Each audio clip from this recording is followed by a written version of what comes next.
La ruleta empezó a girar y sentí que me arrastraba con ella. No solo la ruleta y mi mente estaban dando vueltas, sino toda la sala principal del fastuoso casino de Monte Carlo, y también el Lamborghini, el Ferrari y el Bentley que estaban aparcados fuera. Mónaco entero, con todos sus yates y sus hoteles de lujo, daba vueltas en torno al color rojo, donde había depositado una enorme diminuta fortuna, mis ganancias de toda la noche. Está bien, tal vez exagero, pero lo cierto es que la suerte me sonreía. Había entrado por primera vez en aquel impresionante edificio que solo conocía por las películas de James Bond y había conseguido doblar un puñado de euros una y otra vez, apostando al rojo o al negro, a par o a impar, hasta reunir una cantidad que para mí era una pequeña fortuna. Y ahora, por una bravuconada de la que luego me reiría, estaba apostando todo al color rojo. Todo había comenzado unos minutos antes. Nancy, una chica australiana, se acercó a mí. Parecía alegre, quizás un tanto achispada, con ganas de charlar, y observaba con cierto asombro cómo amontonaba las fichas que había logrado amasar. ¿Vas a apostar todo eso?, me preguntó en un inglés cuyo acento me costaba entender. Me limité a sonreírle, pero antes de que pudiera darme cuenta, estaba contándome cómo había llegado a Mónaco. Trabajaba como administrativa en Brisbane, y tras haber estado ahorrando durante mucho tiempo, había conseguido realizar aquel viaje. Me dijo que se sentía un tanto abrumada ante todo aquel despilfarro que nos rodeaba por doquier, y le costaba creer que alguien pudiera apostar aquella cantidad de dinero, añadió señalando mis fichas, en una sola apuesta. Por supuesto no le conté que para mí también era algo nuevo, ni que justo cuando se acercó a mí estaba a punto de levantarme, feliz y conservador con aquellas inesperadas ganancias. Porque en realidad, si me había visto apilando fichas no era para apostarlas, sino para saber cuántas tenía e ir a cobrarlas cuanto antes. De cualquier modo, no aclaré el malentendido. Es más, me envalentoné.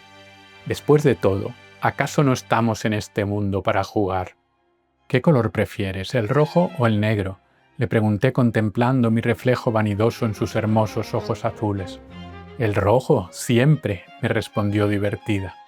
Pero antes de continuar, permitid que os cuente qué me había llevado hasta allí. En realidad, la mayor apuesta no la estaba haciendo en aquella mesa de ruleta, sino que la había hecho días antes, y si estoy grabando este vídeo es porque fue una apuesta ganadora. Más que eso, una apuesta segura, en la que no tenía nada que perder, más que el miedo. Aquella era la primera vez que visitaba Mónaco, y de hecho había estado dudando si emprender ese viaje durante semanas.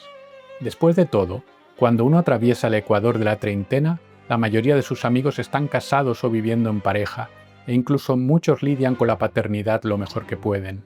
El tiempo libre y los viajes con ellos, antes tan habituales que casi se presumían, se volvieron cada vez más escasos, hasta que poco a poco, y salvo en contadísimas ocasiones, simplemente desaparecieron. Es algo normal, siempre lo vi así, aunque por aquel entonces yo todavía no tenía pareja, y algún que otro verano me vi malgastando mis vacaciones sin apenas salir de la pequeña ciudad que me vio nacer. Aquel mes de agosto en concreto me invadió la desazón. Era como si el tren en el que todos viajaban hubiera partido sin mí. Pero me decidí a atraparlo.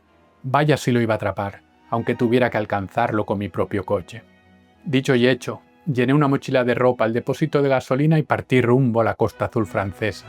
Era la primera vez que viajaba solo. Aquella noche en el casino de Monte Carlo fue solo uno de los episodios que viví durante aquel viaje, que resultó ser una experiencia maravillosa, incluso reveladora. Por el camino dejé el crisol de culturas que es Marsella, el glamour de la cinéfila Cannes, y esa joya llamada Niza que todavía refleja el pasado a quien sepa buscarlo, o la elegancia no tan discreta pero siempre majestuosa de Antibes.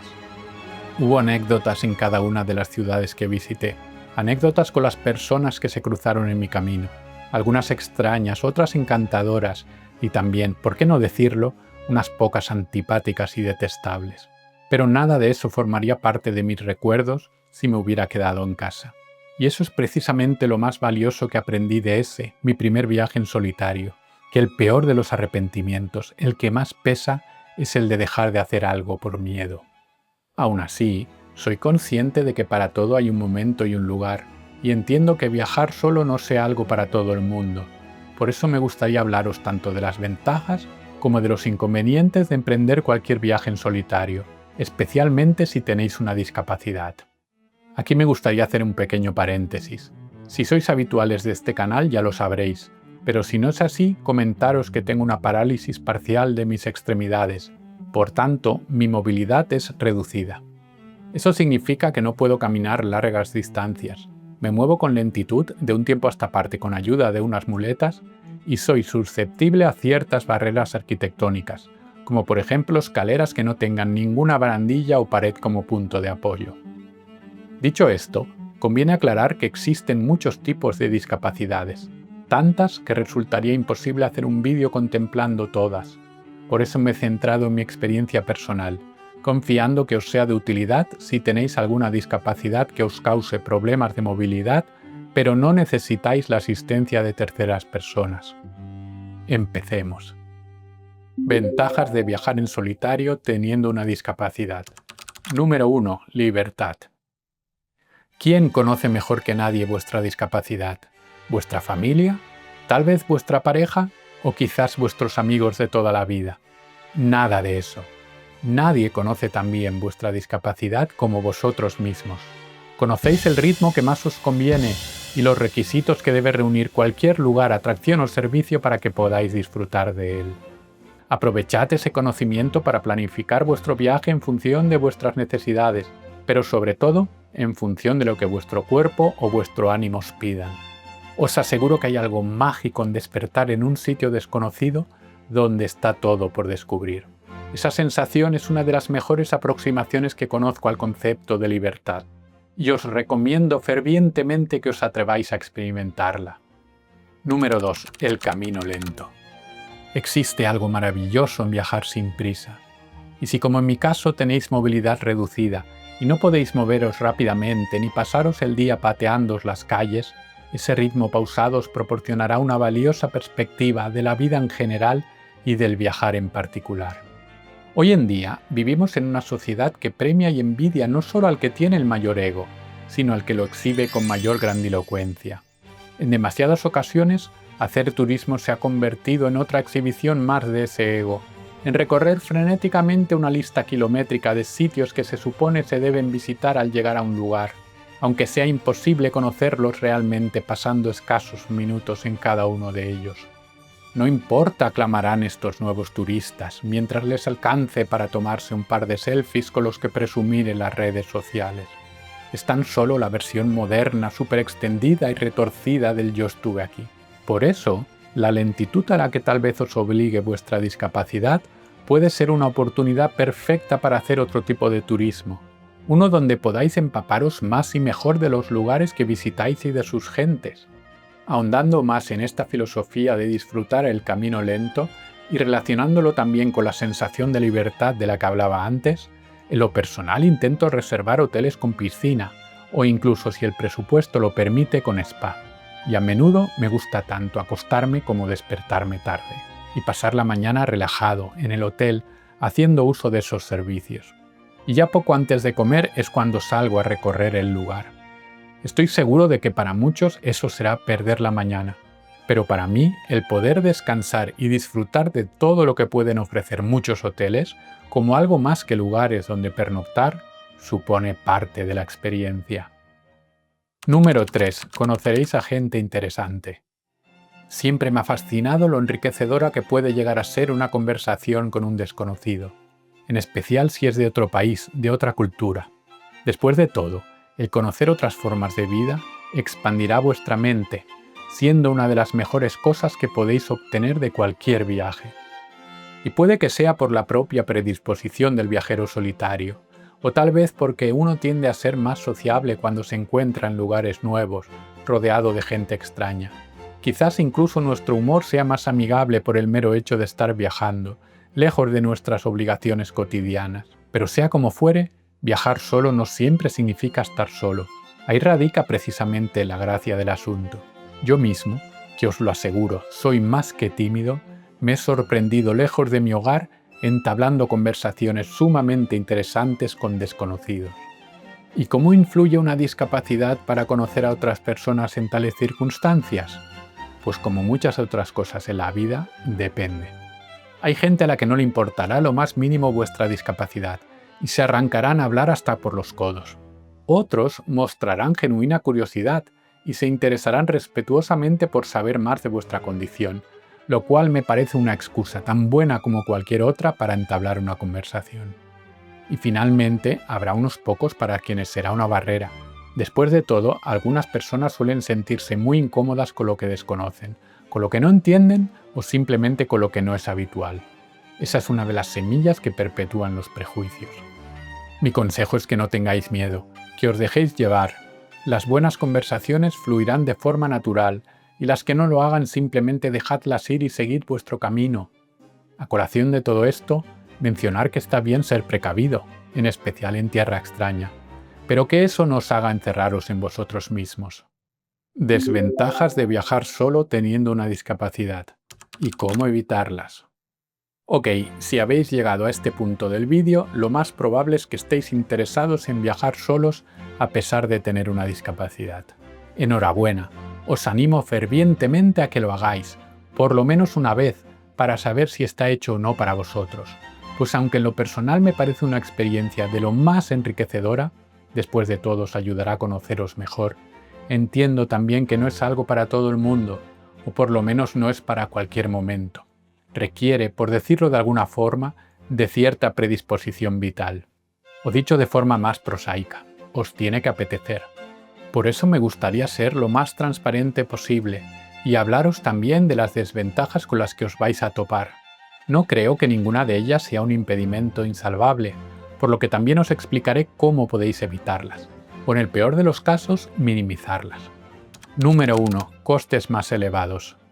Poco que decir aquí. A no ser que tengáis que sufragar los gastos de otras personas, el alojamiento y gran parte del transporte os van a salir más caros, pues no podréis compartir su coste con nadie.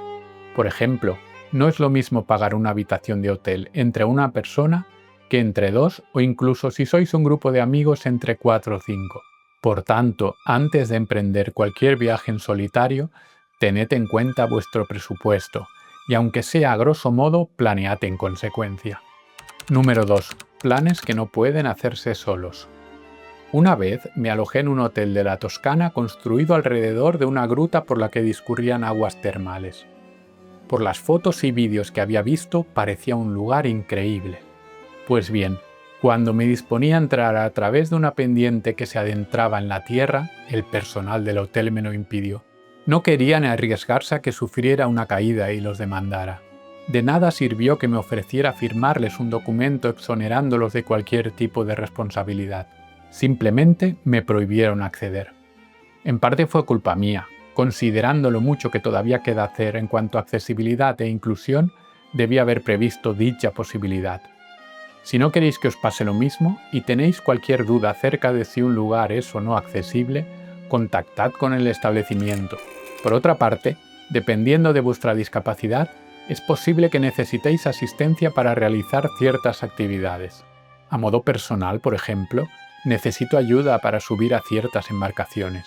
Normalmente el personal de este tipo de empresas estará encantado de ayudaros, pero de todas formas, a no ser que sea un plan totalmente improvisado, de nuevo es recomendable que contactéis con ellos para evitaros sorpresas desagradables. Y algo que quizás no tiene que ver con la discapacidad, pero ¿soy yo? ¿O la sociedad parece estar pensada para las parejas, o al menos para grupos de personas? En muchos lugares existe una suerte de marginación silenciosa del solitario. Por ejemplo, me he topado con algunos restaurantes muy turísticos que solo aceptan reservas para un mínimo de 2 personas.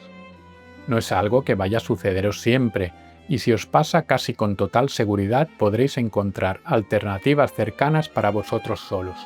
Pero conviene tenerlo en cuenta. Número 3. Inseguridad. No seáis temerarios pero tampoco cobardes. Como sucede con la mayoría de aspectos de la vida, en el equilibrio radica el éxito, y la mejor manera de encontrar ese equilibrio es utilizando el sentido común. No os adentréis en zonas conflictivas si podéis evitarlo, y mucho menos solos. Y si tenéis la posibilidad, seguid las recomendaciones de amigos que conozcan la zona. Por otro lado, y sé que esto puede ser una opinión un tanto polémica, tengo la sensación de que la discapacidad juega a nuestro favor en lo que se refiere a visitar lugares que, digámoslo así, no ofrecen la mejor seguridad para el visitante. Soy de la creencia que mucha gente, incluso los delincuentes, suelen sentir una compasión malentendida hacia las personas que tienen una discapacidad, por lo menos si ésta resulta visible. No es algo en lo que confiar, por supuesto, pero por una vez y en escenarios muy puntuales, tal vez eso sea una pequeña ventaja. Número 4. La soledad. No creo que en un viaje de 1, 2 o 3 semanas la soledad pese demasiado, aunque eso es algo que depende de cada persona. Si sencillamente no queréis ir a comer a un restaurante solos, o entrar en un museo sin compañía y no tenéis ganas de forzaros a salir de vuestra zona de confort, es perfectamente válido, no tenéis por qué hacerlo. Últimamente parece que hay un interés absurdo en salir de esa zona de confort a toda costa, y eso también puede ser contraproducente. Recordad, para todo hay un momento y un lugar. No hay que confundir que el miedo dirija vuestra vida con hacer cosas que no queréis. Sed valientes, no mártires. Y ahora sí, consejos para viajar solos teniendo una discapacidad. Número 1. Solicitad servicio de asistencia tanto en el transporte como en los lugares de interés turístico que visitéis. No hagáis como yo, que tardé décadas en tragarme el orgullo y comprender que usar los servicios de asistencia no era ninguna derrota ni nada parecido. Porque sí, por muy absurdo que pueda parecer, durante mucho tiempo preferí caminar cuantas terminales y kilómetros fueran necesarios que usar el servicio de asistencia. Aunque a menudo eso significase que al llegar a mi asiento del avión estuviera exhausto, sudando. Hoy en día, si compráis los billetes de avión por internet, la mayoría de plataformas online permiten solicitar el servicio de asistencia durante el proceso de compra, y este será válido para todo el trayecto, incluso cuando conste de varios transbordos con compañías aéreas distintas. Si no existe dicha opción, poneros en contacto con el servicio de atención al cliente, o como alternativa, llamad a la agencia que gestione estos servicios en vuestro país. En España, por ejemplo, es AENA. Sea como fuere, una simple búsqueda en Google os indicará el teléfono correcto. Eso sí, aseguraos de solicitarlo al menos 48 horas antes de que despegue vuestro vuelo. Por cierto, este servicio me parece fabuloso y existe en todos los países en los que he viajado, tanto en Europa como en América. Pero a modo de crítica me gustaría mencionar que en España carece de los recursos humanos suficientes, pues ya han sido varias las ocasiones que tras el vuelo de regreso he tenido que esperar durante más de 1 hora a que vinieran a prestarme la asistencia que había solicitado. Y ojo, me gustaría recalcar que todos los trabajadores con los que he tratado han sido excelentes profesionales, pero sencillamente no son suficientes. Todo lo que os he explicado ha sido respecto al transporte aéreo, pero también existen servicios similares para el tren o el barco. Así que no dudéis en contactar con las compañías de ferrocarril o las empresas de transporte marítimo en las que hayáis comprado o vayáis a comprar los billetes. Número 2. Revisad las fotos de los hoteles. En la mayoría de plataformas de búsqueda de alojamiento, como Booking, Airbnb, Trivago, Kayak o similares, es posible filtrar por establecimientos etiquetados como accesibles, ya sean hoteles o residencias particulares.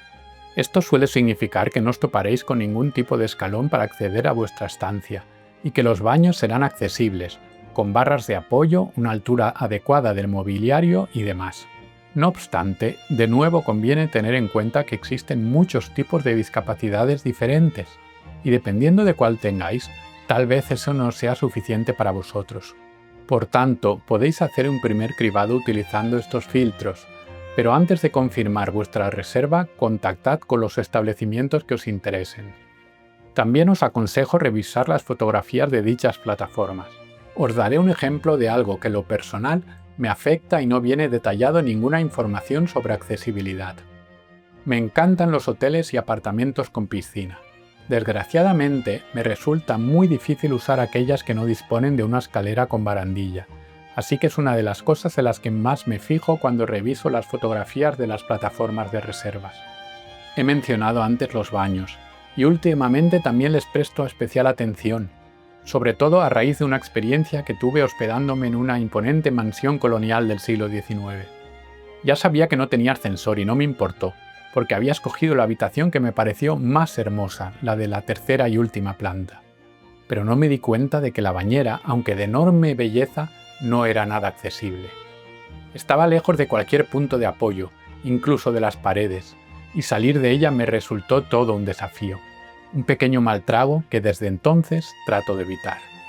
A veces, dilucidar la accesibilidad de las instalaciones de las que dispone un hotel sirviéndonos tan solo de Internet puede ser un poco complicado. Así que si tenéis cualquier duda, poneos en contacto con el mismo. Aunque en ocasiones este paso adicional pueda resultar un incordio, merece la pena y según mi experiencia, en todos los establecimientos que he contactado, sin excepción, me han atendido con interés y cordialidad, solventando todas mis dudas. Número 3. Las apps de mapas son vuestras aliadas. No sería la primera vez que me he topado con un lugar accesible, pero situado en una calle cuyos bordillos parecen más bien acantilados. Así que además del sitio en sí, os recomiendo revisar su exterior, los alrededores del mismo. Para eso podéis utilizar Google Maps o Apple Maps, concretamente la funcionalidad de esas apps que os permite navegar a pie de calle. No olvidéis, no obstante, comprobar la fecha en la que fueron tomadas las fotografías, pues la accesibilidad del lugar puede haber cambiado, y aunque no suele ser lo habitual, a veces no siempre para mejor. Número 4. Revisad las diferentes opciones de transporte y sus precios. Dependiendo del país que visitéis, tal vez el transporte público, y con eso me refiero básicamente a trenes, metro o autobuses, no esté adaptado. En ese caso, contactad con las empresas de taxis, consultad precios y preguntad si disponen de vehículos adaptados, o si hay que solicitarlos con antelación. También podéis informaros sobre si existen servicios alternativos como Uber o similares y cómo funcionan. En algunos lugares existen también los llamados rickshaws o bicitaxis, ya sean a pedales o eléctricos. Me gustan esos medios de transporte alternativos, pues una vez pactado el precio permiten recorrer cualquier zona de una ciudad de forma más pausada e incluso más adecuada si, como a mí, os gusta hacer altos en el camino y tomar fotografías. Además, el coste de esta clase de servicios suele ser más reducido de lo que os costaría si viajarais en coche. Por otra parte, no os lo recomiendo si las temperaturas son bajas. Tuve la genial idea de contratar uno de esos en París, en invierno, y no disfruté nada del trayecto. Mencionaros también algo que tal vez parezca obvio, pero debido a su importancia merece la pena recalcarlo: la seguridad de los medios de transporte. Se trata de algo que puede variar mucho en función de cada país, de cada barrio, incluso dependiendo de si es de día o de noche. Así que si conocéis a alguien que viva allí, informaros de primera mano, y si no, preguntadle al tío Google. Sed especialmente precavidos cuando cojáis un Uber o un taxi. Si usáis cualquier app, aseguraos que la matrícula del coche en el que os vais a subir coincide con la que aparece en la app a través del que habéis hecho la reserva, y utilizad siempre servicios de compañías oficiales, pues existen algunos vehículos que solo tienen de taxi la apariencia, y corréis el riesgo de sufrir un robo, una estafa o, sin ánimo de ser dramático, algo peor. No seríais los primeros y no seréis los últimos. Número 5. Consultad si existen descuentos para personas con discapacidad. Suelen existir descuentos para personas con discapacidades en el precio de ciertas atracciones turísticas o lugares de interés, pero si queréis beneficiaros de los mismos, os recomiendo encarecidamente que siempre llevéis la documentación que acredita el grado de vuestra discapacidad, pues la mayor parte de las veces os la pedirán, incluso aunque vuestra discapacidad sea obvia, y creedme, pueden ser muy estrictos con ese trámite. Eso mismo me pasó en Barcelona, visitando la Sagrada Familia, donde no encontraba mi certificado y se negaban rotundamente a aplicarme el descuento para personas con discapacidad. Entiendo que sea una cuestión de seguridad jurídica, pues de alguna forma tienen que poder identificar a aquellas personas con discapacidades no visibles a simple vista, pero por lo menos respecto a aquellas discapacidades que resultan evidentes, me parece que el personal podría ser más flexible ante un descuido en la documentación. Y de hecho, eso es algo que dependerá en gran medida del profesional que os atienda. Relacionado con esto, me gustaría destacar también el tema del exceso de burocracia con el que tenemos que lidiar las personas con discapacidad para poder beneficiarnos de ciertas ayudas, políticas o servicios que al fin y al cabo no tienen otro objetivo que el de tratar de aliviar la discriminación. Pero ese será el tema de otro vídeo. Número 6. Usad el menos común de los sentidos. Este consejo es apto para cualquier persona que vaya a afrontar un viaje en solitario o incluso acompañado, tenga o no una discapacidad. Y seguramente sea el consejo más importante. Usad el sentido común. Tenéis a vuestra disposición más información que nunca antes en la historia de la humanidad sobre cualquier lugar al que queráis ir. Además, podéis contactar fácilmente con el responsable de cualquier establecimiento o servicio en cualquier parte del mundo y por múltiples vías, ya sea telefónica, mail o en muchas ocasiones incluso WhatsApp. Y aunque todavía queda muchísimo por hacer, lo cierto es que vivimos en la época más accesible y con mayor sensibilidad hacia las personas que tienen una discapacidad. Aprovechadlo. Conclusión. Y así llegamos al final del vídeo. Espero que os haya gustado y sobre todo que lo hayáis encontrado útil. A modo de resumen, simplemente deciros que si tenéis ganas de viajar, de conocer nuevas gentes y lugares, pero nadie de vuestro entorno puede acompañaros, o simplemente os apetece viajar solos, pero teméis que debido a vuestra discapacidad no seáis capaces de hacerlo, os animo sin reservas a que lo intentéis. Puede que no siempre salga bien, o no tan bien como quisierais, pero si no lo intentáis, nunca sabréis lo que os estáis perdiendo. Así que atreveos, no dejéis que os gobierne el miedo. El miedo es el camino más rápido hacia una vida miserable.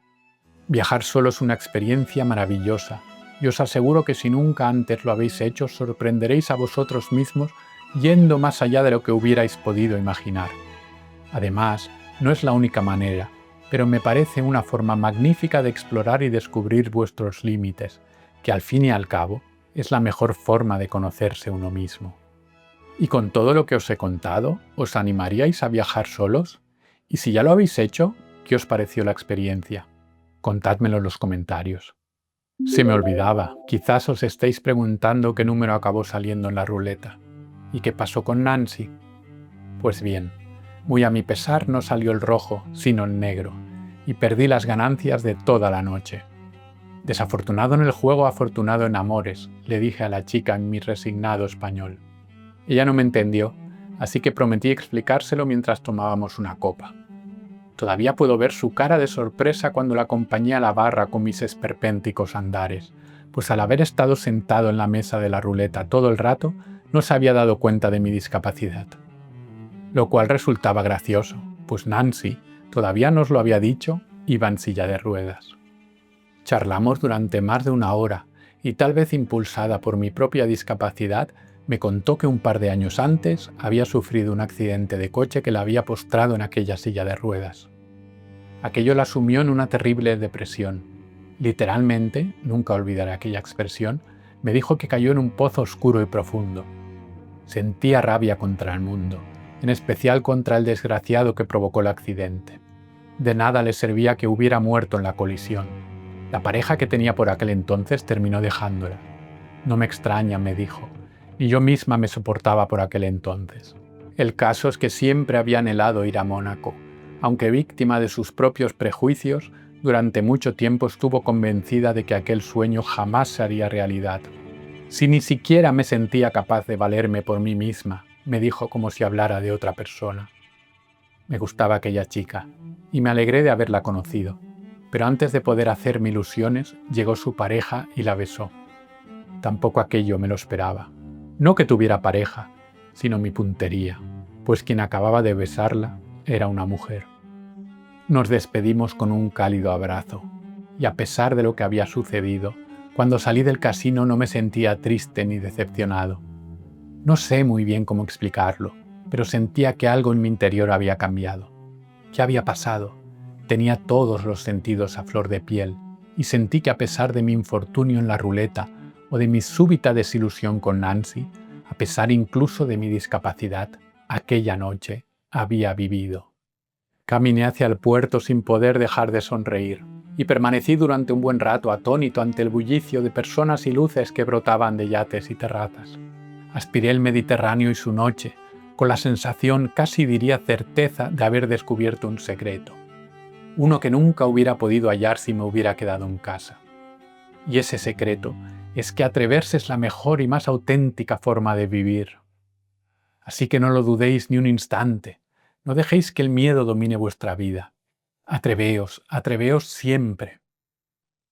Sé que estáis hartos de oír lo mismo en todos los vídeos, pero si os ha gustado, Para mí no hay mayor recompensa que le deis un like, que os suscribáis al canal y que activéis la campanilla de las notificaciones. Pero sobre todo, si creéis que puede ser de utilidad a otras personas, por favor, compartidlo. Nos vemos en el próximo vídeo.